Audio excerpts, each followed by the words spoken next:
The Magic Paintbrush, Chapter 18. They reached shore soon after lunch. Amy peeped down at the glimmering city, squinting at the billboards. "That's Chinese, Luna. I think we're in China." But the monster's trail didn't stop there.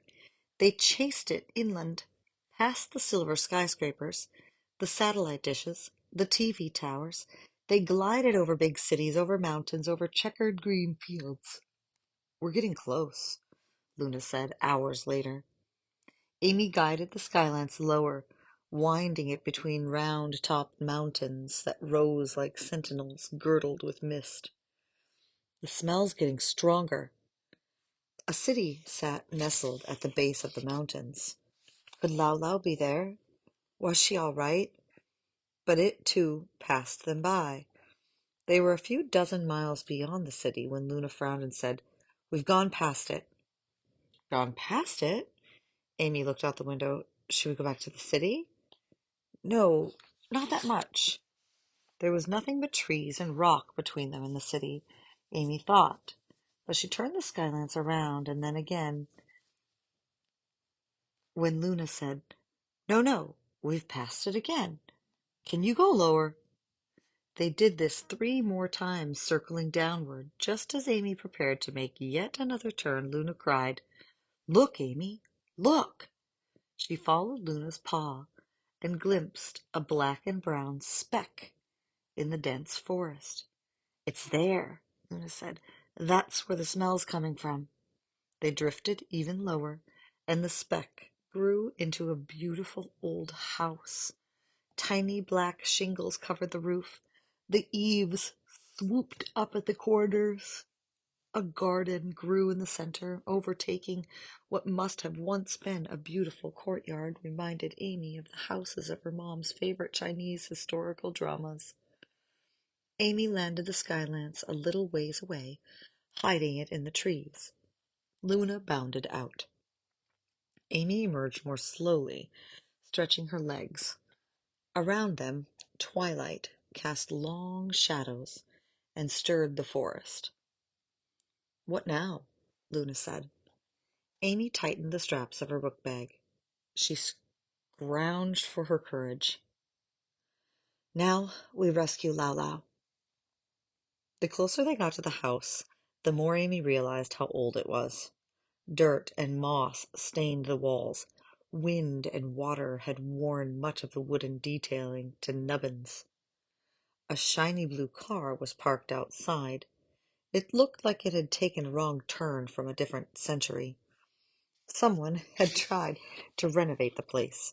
They'd installed electrical lights under the eaves, and many of the windows were glass, though some remained elaborate wooden cutouts. A satellite dish perched on the rooftop. "You're sure the monster's in there?" Amy whispered. It seemed impossible that the creature was hiding in such a delicate structure, that its arrival wouldn't have collapsed the buildings into matchsticks. "This whole place stinks of it," Luna said. "Come on, let's go." He darted forward, then came to an abrupt stop as Amy tugged on his tail. "It could be dangerous. We have to be careful so no one sees us." A slow smile spread across Luna's face. "Or," he said, sounding proud of his own cleverness, "we could make it so no one sees us." When Amy frowned, confused, he wriggled with impatience and plucked at her book bag. "Come on, draw something to make us invisible." Invisible?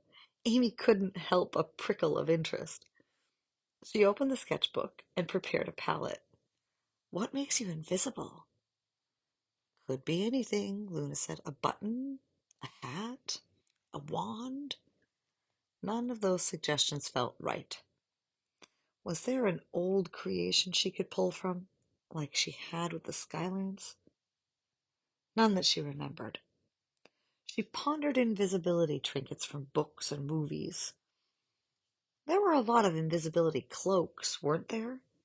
She pictured the illustration from one of her fairy tale books. A shimmering black cloak, billowing in the wind. Yes, that was good enough. Lao Lao was waiting.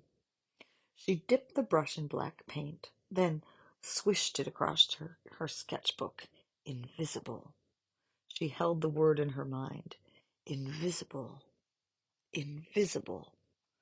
The brush made some adjustments. She tried not to resist, but it was hard. They didn't have time to mess around. This needed to come out right. Done. A midnight cloak puddled onto the forest floor. Luna was just about to toss it on when Amy said, "Whoa, let's try it out on something else first, just in case." "I'm sure it'll work," Luna said, but he draped the cloak over a nearby shrub. It settled anticlimactically, tented up by sticks and leaves. What now? Is it supposed to be invisible yet? Do you have to say some magic words? Abracadabra? Amy ventured. They waited. The bush stayed visible. Amy sighed and tugged at the cloak. Well, that... The rest of her words froze on her tongue. The cloak had worked, but not how she'd expected. The top of the shrub was gone. Gone, gone. Tentatively, she brushed her hand against the remaining branches.